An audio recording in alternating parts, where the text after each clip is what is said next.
Hello and welcome to this reading. My name is Joelle Taylor. I'm a poet and novelist, and I'm the 2023 Queensland Poetry Festival Poet in Residence Digital Stylie.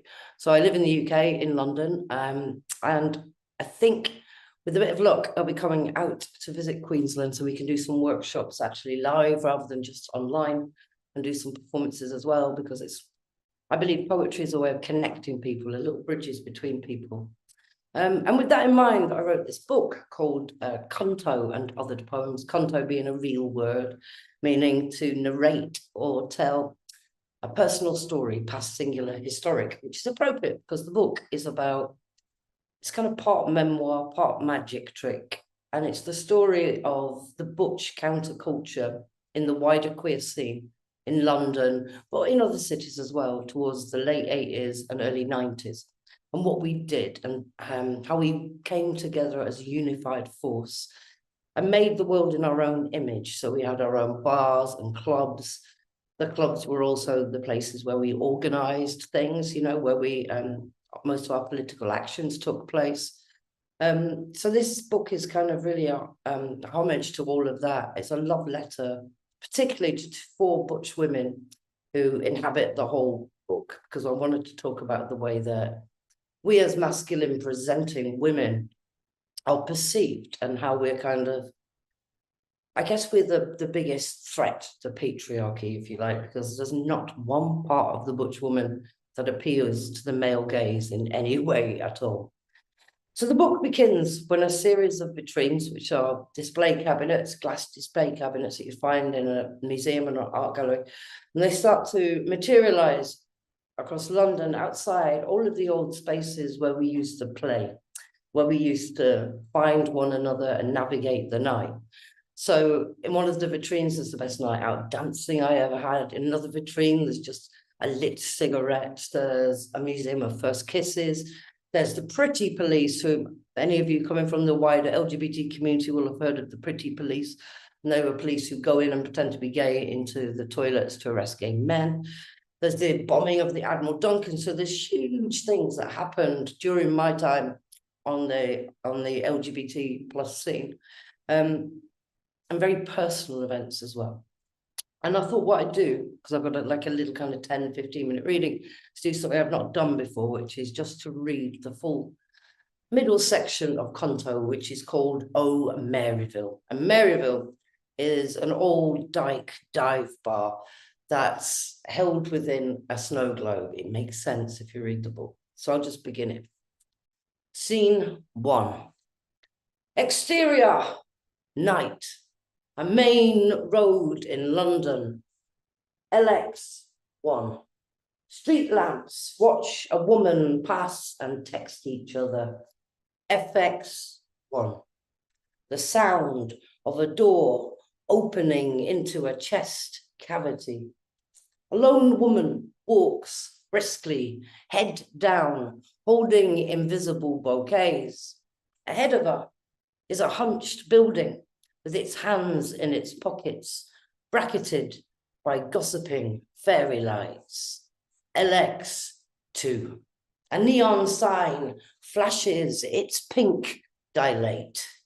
Maryville, the sign says. The woman pushes open the door and enters her own body. At the bar, she orders a drink, and when it arrives, it is her breath. Music is playing. It's the sound of someone being listened to. She notices that she's sitting at every table. When the woman asks her to dance, the whole of the past stands up to dance with her. The manager of the shop she worked in over Christmas, her classmates, her teachers, the newspaper proprietor, the street she grew up on, an adjacent town, her parents and grandparents, the kid who waited for her after school. The song ends, the world opens, Venus rises. Venus Rising was the name of the biggest lesbian nightclub in Europe, and it's staged once a month on a Thursday, or oh no, it was a Wednesday night at a place called The Fridge in Bixton, South London. It's where many of us met each other. During this time was a time of great exile. It was the 80s. We were illegal in so many ways. I was beaten numerous occasions. It was just common to be spat at the street or to have your bars broken into. And I can feel this energy rising again. Anyway, this poem is called Psalm.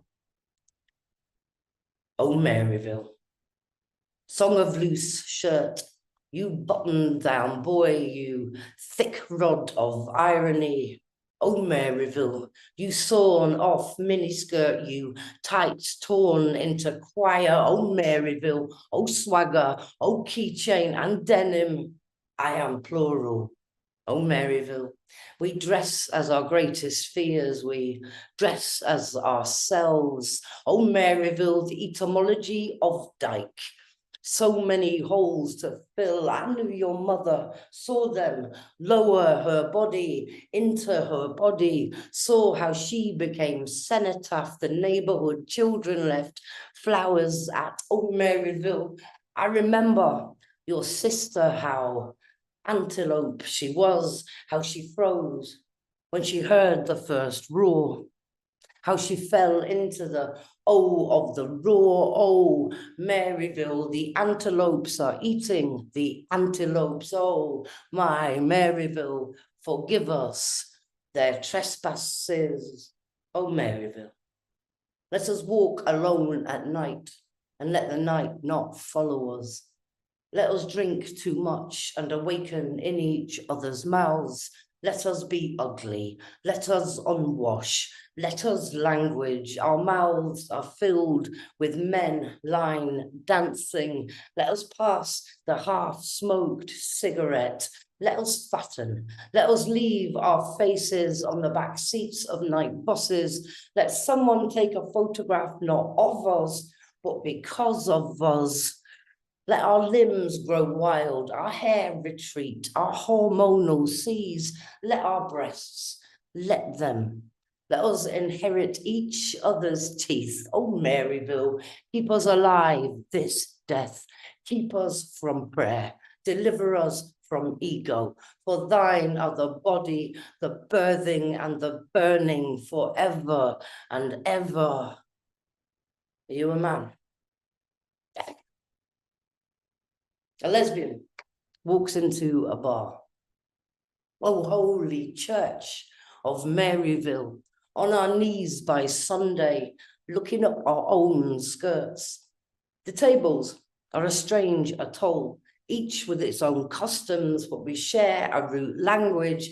A lesbian walks into a bar, or a bar walks into a lesbian, what it is to arrive, how it is to become. Oh, holy, I stand at the bar side, knowing when I look up, I'll be serving myself.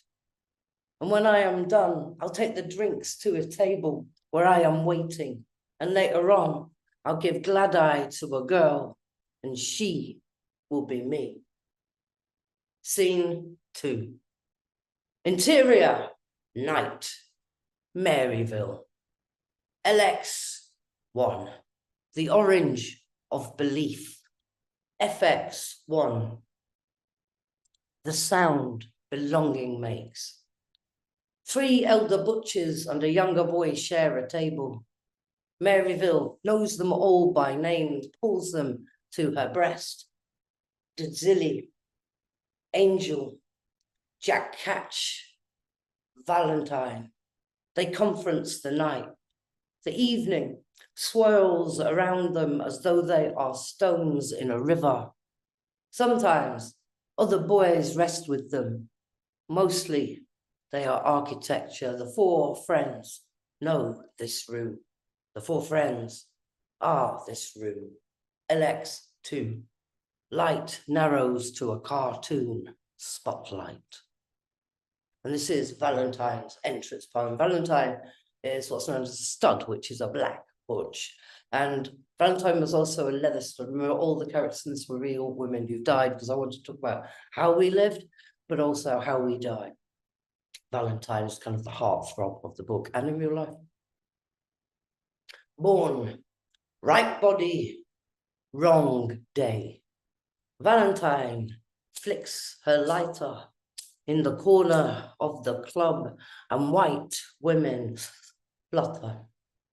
Tonight, she has dressed as the inside of a mouth, a hand-sewn suit excised from a cured night sky. Black leather has its own skincare routine. It listens to its mother. I've heard it said. Some girls give birth to themselves on the backs of motorbikes. Invent the wind, let the road uncurl from between their thighs, the Lemniscate motorway, something British and unbidden. I know why we're drawn to the corners. It's where the road cannot reach us. Every part of a woman is a weapon if you know how to hold her, Valentine says.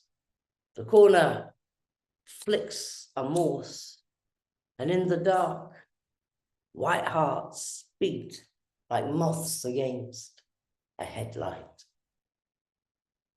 The next entrance poem is for Angel, and I know you probably recognise some of these from when I was last touring Australia, and also you probably noticed I'm actually sitting in a bathroom. That's because I'm just finishing touring now, and I'm actually in Thailand, and the best place for me to get a good visual and some light is in the bathroom, which is, you know, quite pertinent because Angel was a bit of a bathroom dweller. Angel was a very good-looking, very young, traumatized butch. She's very close to the source of trauma because she was young. So that makes some of us, we don't know what to do with our own hands, and it brings violence up to the surface. And throughout the book, there's a kind of conversation about what women's violence is and what it means. Anyway, this is Angel, who was absolutely terrifying, but I adored her. When Angel looks in the mirror, it looks away first, star-fist, open jaw, how the shine becomes you, clean friend, taller than yesterday's spine and unraveling plots you. Odd insistence, my king of the blue tattoo, eyebrow pinned Prince Butterfly. When you walked in the room, it became you. How you brought the silence in with you, how you brought the night to its knees, back there where the quiet ones go, and now the night won't stop texting. How many times have we walked home, you and I, only to find home walking softly behind us? I have seen you leap over language to push a man back inside himself, throw pint glasses like seeds, speak to every woman as though she were your mother. I have seen your fists sob. At the center of every boy is a bare room, and inside a swinging light bulb, a wire, thin girl dances, stays with you, even when you look away. Angels don't fall from heaven. They leave at closing time, unscrew their fucks in the backs of black cabs, abandon their bodies beneath a girl, beneath a duvet, beneath the wet, dilated nights, on fire.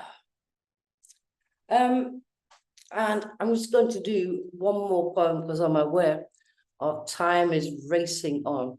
And I feel like I want to do this one, which I sort of rarely do, and it's called Got a Light, Jack.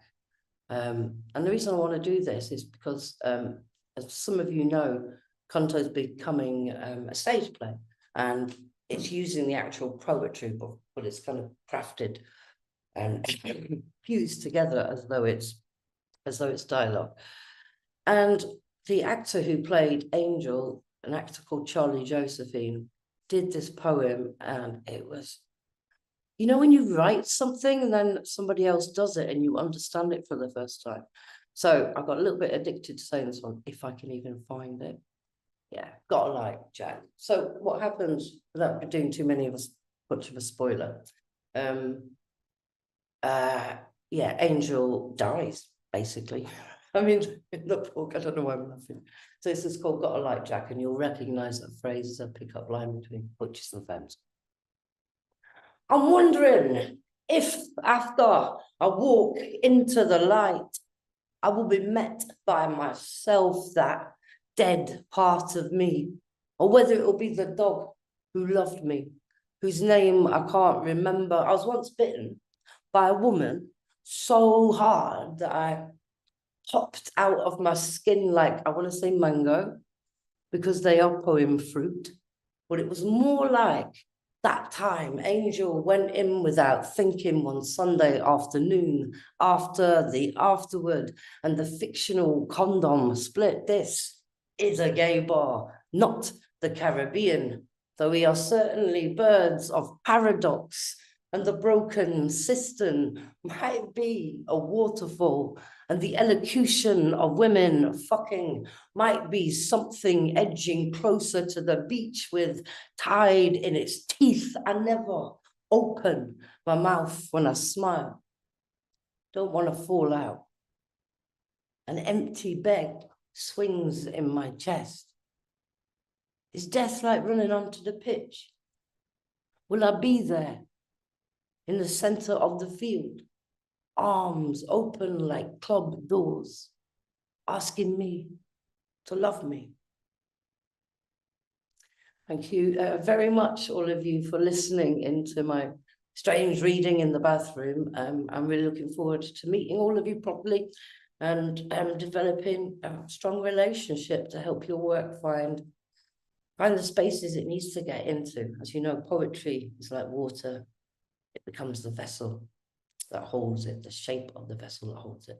Thanks so much, and I'll see you in April. Bye-bye.